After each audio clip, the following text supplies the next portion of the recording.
আল্লাহুম্মা সাল্লি আলা সাইয়্যিদিনা মুহাম্মদ ওয়া আলা আলিহি ওয়া সাহবিহি ওয়া সাল্লিম। যে ব্যক্তি আল্লাহর উপর তাওয়াক্কুল করে আল্লাহ তাআলাই তার জন্য যথেষ্ট।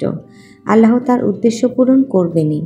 নিশ্চয়ই আল্লাহ প্রত্যেকটা জিনিসের জন্য একটি নির্দিষ্ট সময়সীমা নির্ধারণ করে রেখেছেন। সূরা তালাক আয়াত 2 এবং 3। হ্যালো এন্ড আসসালামু আলাইকুম my lovely viewers, welcome back to my channel. কেমন আছেন আপনারা সবাই? আই হোপ আপনারা সবাই খুব বেশি ভালো আছেন এবং নিরাপদে আছেন। আমিও আলহামদুলিল্লাহ আল্লাহর রহমতে ভালো আছি। বাংলাদেশি মম সিম্পলি আসমান নতুন আরও একটি ব্লগ দেখার জন্য আপনাদের সবাইকে আমন্ত্রণ জানাই। সকাল সকাল চুলায় 1 কাপ চা বানাতে বসিয়েছি।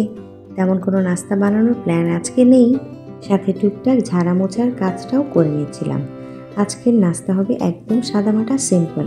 যেদিন দুপুরের মেনুতে স্পেশাল কিছু রান্না করার প্ল্যান থাকে সেদিন আর নাস্তা বানানোতে সময়টা ব্যয় করি না। নিজের জন্য ঝটপট 1 কাপ চা তৈরি করে সাথে হয়তো কোনোদিন কাপ কেক, কোনোদিন খেজুর কিংবা কোনোদিন বিস্কিট দিয়ে নাস্তাটা করে ফেলি। আহিয়ান স্কুলে যাওয়ার সময় দুধ দিয়ে কর্নফ্লেক্স খায়, আর ওর বাবা খেয়ে গেছে দুধ দিয়ে ওটস আর কলার স্মুদি, আর ছোট দুটার নাস্তায় দেব ডিম সেদ্ধ। ব্যাস সবার নাস্তা কমপ্লিট। সকালবেলার এই সময়টা আমার 2 বুড়ি ঘুমাচ্ছে, তাই আমি ধীরে সুস্থে আরামসে বসে ব্রেকফাস্টটা কমপ্লিট করে নেব, কারণ ওনারা উঠলেই শুরু হয়ে যাবে আমার ছোটাছুটি। সপ্তাহের ওয়ার্কিং ডেগুলোতে সময়ের সাথে এতটাই বেশি কম্প্রোমাইজ করে চলতে হয়, কোনো বেলায় একটু বেশি সময় ওয়েস্ট করে ফেললে পরের বেলায় সেটা মেকআপ করাটা খুবই ডিফিকাল্ট হয়ে যায়। তাই বাচ্চারা ঘুমিয়ে থাকতে থাকতে দুপুরের খাবারের প্রিপারেশন নিয়ে নেব।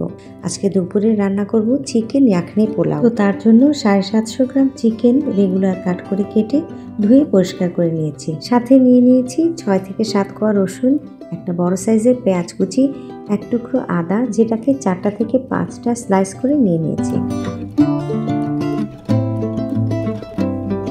কিছু গোটা মশলা রেডি করে নেব একটা প্লেটে। নিয়ে নিলাম আধা টেবিল চামচ মৌরি বা মিষ্টি জিরে, 1 টেবিল চামচ গোটা ধনে, 1 টেবিল চামচ আস্ত জিরে, আর 2টো স্টার মশলা বা স্টার এনিস, একটা লম্বা দারচিনির টুকরো, 9 থেকে 10টা সবুজ এলাচ, একটা কালো বড় এলাচ, 10 থেকে 12টা গোলমরিচ, 4-5টা লং আর 2টো তেজপাতা। এই মশলাগুলিকে ভেজে নেওয়ার কিংবা গুঁড়ো করে নেওয়ার কোনো প্রয়োজন নেই। এভাবে আস্ত অবস্থাতেই দিয়ে দেব মাংস, আদা রসুন পেঁয়াজের সাথে। সব মশলা দেওয়া হয়ে গেলে এরপর দিয়ে দেব স্বাদ মতো লবণ।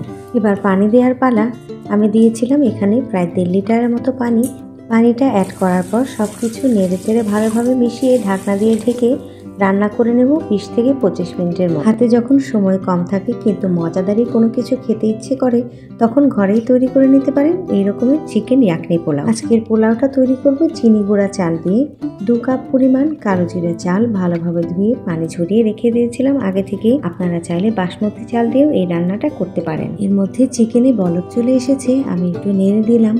প্রায় 25 মিনিট পর চিকেনগুলো প্রায় 80% সেদ্ধ হয়ে গিয়েছে। আমি চুলাটা বন্ধ করে দিয়েছি। এ পর্যায়ে একটা হাতার সাহায্যে চিকেনগুলোকে ঝোল থেকে আলাদা করে উঠিয়ে নেব। চিকেনগুলো সব তোলার পর যে পানিটা অবশিষ্ট থাকবে সেটাই হলো আখনি, এবং এটা দিয়েই পরবর্তী পোলাওটা রান্না হবে।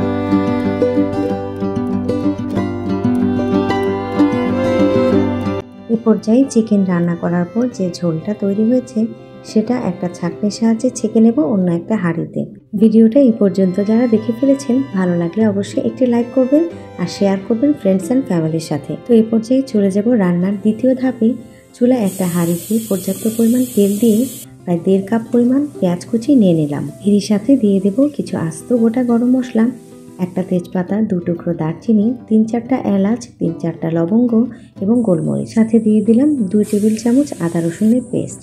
আদা রসুনের কাঁচা গন্ধটা চলে যাওয়া পর্যন্ত আর পেঁয়াজগুলো নরম হয়ে যাওয়া পর্যন্ত একটু ভেজে নেব। 4-5টা আস্ত কাঁচামরিচ মুখটা একটু ভেঙে দিয়ে দিলাম। কাঁচামরিচগুলো জাস্ট ফ্লেভারের জন্য অ্যাড করেছি, ঝালের জন্য নয়। এবারে প্রায় 1 চা চামচ লাল মরিচের গুঁড়ো আর স্বাদ মতো লবণ দিয়ে দিলাম। চিকেনগুলোকে মশলার সাথে ভালোভাবে কষিয়ে নেব 3-4 মিনিটের জন্য। এই রান্নাটা করতে মশলার পরিমাণ অনেক কম লাগে, কিন্তু খেতে হয় দুর্দান্ত স্বাদের। তো যাই হোক, এরই মাছের চিকেনটাও কষানো হয়ে গিয়েছে। দিয়ে দেব পানি। চিকেন রান্না করার পর যে পানিটা আমি ছেঁকে রেখেছিলাম তাতে হয়েছে প্রায় 3 কাপ, এবং এক্সট্রা 1 কাপ পানি আমি অ্যাড করেছি। চাল নিয়েছিলাম 2 কাপ, ওই একই কাপে তার ডাবল পরিমাণ অর্থাৎ 4 কাপ পানি আমি নিয়ে নিয়েছি। এখানে রান্নায় লবণটা ঠিকঠাক আছে কিনা দেখে নিতে হবে। আমার কাছে মনে হচ্ছিল কিছুটা কম, তাই আমি আরও কিছুটা লবণ অ্যাড করে দিয়েছি। যদি এ পর্যায়ে লবণ কিছুটা বেশি মনে হয়, রান্নার পর সেটা ঠিকঠাক হবে। এবার আগে থেকে পরিষ্কারভাবে ধুয়ে পানি ঝরিয়ে রাখা চালগুলো দিয়ে দেব। মাংসের সাথে ভালোভাবে নেড়ে চেড়ে মিশিয়ে নেব। অপেক্ষা করব বলক আসা পর্যন্ত। বলক চলে এলে ঢাকনা দিয়ে ঢেকে রান্না করে নেব। যেদিন এক রান্নায় সবার মন জয় করতে চান, সেদিনের মেনুতে রাখতে পারেন এই ইয়াখনি পোলাও। সবাই খাবার খেয়ে প্রশংসা করবে। এরই মধ্যে আমার রান্নাটাও প্রায় কমপ্লিট। এ পর্যায়ে 5 মিনিট দমে রেখে দেব পুরোপুরিভাবে রান্নাটা হয়ে যাওয়ার জন্য। রান্না হওয়ার পরে আপনাদেরকে প্লেটে আমি সার্ভ করে দেখাবো কতটা ইয়াম্মি আর কতটা মজাদার, সেটা বলে ব্যাখ্যা করা যাবে না। আপনারা রেসিপি ট্রাই করলেই বুঝতে পারবেন। ভিডিও এ পর্যন্তই। রেসিপি ভালো লাগলে অবশ্যই একটি লাইক করবেন। আমার চ্যানেলটি সাবস্ক্রাইব করে আমার পাশেই থাকবেন। আমি আসমা আজকের মতো বিদায় নিয়ে নিচ্ছি। খুব শীঘ্রই দেখা হবে পরে একটি ব্লগে।